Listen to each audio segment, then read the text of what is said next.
இது வந்து அத்தியாயம் 4.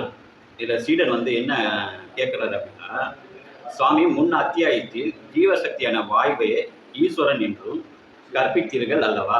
அது எப்படி என்று விவரமாய் சொல்லி தந்தருள வேண்டுகின்றேன். அதாவது ஜீவசக்தியை தான் நீங்கள் ஈஸ்வரன் சொன்னீங்க, அதை விவரமாக எனக்கு சொல்லி கொடுங்க அப்படின்னு சொல்லி கேட்குறாரு. அப்போ குரு என்ன கேட்குறாரு அப்படின்னா, ஈஸ்வரன் என்பதின் பொருள் பரண சிருஷ்டேன் என்று ஆகும். அதாவது ஈஸ் பிளஸ் வரன். அப்போ ஈஸ் என்றால் பரணம், அதாவது காப்பாற்றுதல்.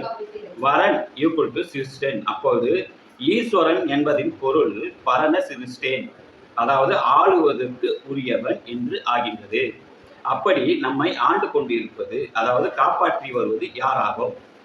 அதாவது ஆளுவதும் காப்பாற்றுவதும் யார்? நம்மளை ஆள்றது காப்பாற்றுறதுனா ஈஸ்வரன். உன்னோட உயிர் தானே, ஜீவன் தானே. இப்போ நம்மளை காப்பாற்றுறது என்னன்னா நம்மளோட மூச்சு நம்மளை காப்பாற்றுது, நம்மளோட உயிர் நம்மளை காப்பாற்றுது. அதுதான் உன்னை ஆளுது, அதுதான் உன்னை காப்பாற்றுது. அதுதான் ஈஸ்வரன்.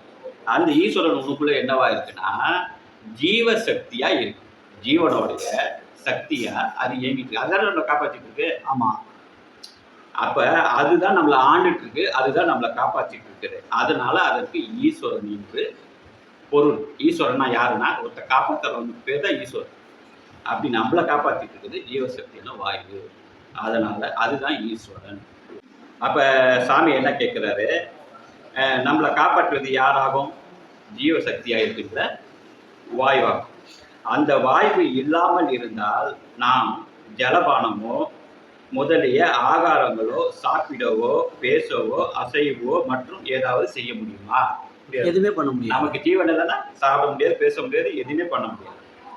அது மட்டும் அல்ல, சிருஷ்டி ஸ்திதி சம்ஹாரம் முதலியவை செய்வது ஈஸ்வரன் என்று சொல்கின்றோம். அது உண்மைத்தான். அப்படி செய்கின்றது ஜீவசக்தியான வாயுவாகும். இப்ப உலகத்துல என்ன சொல்றாங்கன்னா, சிருஷ்டி படைக்கிறது, காக்கிறது, அழிக்கிறது, ஸ்திதி காப்பாற்றுறது, சம்ஹாரம் அழிக்கிறது. இது மூலம் யார் செய்யறான்னா ஈஸ்வரன் தான் செய்யறாரு அப்படின்னு சொல்றாங்க. ஆனா அது உண்மைதான். அப்பா சொல்றாரு அது உண்மைதான். அப்படி செய்கின்றது ஜீவசக்தியான வாயு தான் அந்த வேலையை செய்யுது. வெளியே இருக்கிற சிவபெருமான் ஒருத்தர் செய்யல. கான்செப்ட் நம்ம உள்ளர நடக்கிறது தான் சொல்லியிருக்காங்க. ஆமா, அதை செய்யறது யாருன்னா உன்னுடைய ஜீவன் தான் செய்யுது. அது எப்படின்றத சொல்றாரு. அதற்கு உதாரணம், இங்கே ஒரு நெருப்பு கனலை கொண்டு வந்து வைத்து அதன் மேல் சிறிது ஓலைகள் சருகுகள் போட்டால் அது தானாகவே எரியுமா? ஒரு நெருப்பு எடுத்துட்டு வந்து வச்சு அது மேல ஓலையோ சருகோ போட்டோம்னா அது தானா எரியுமா?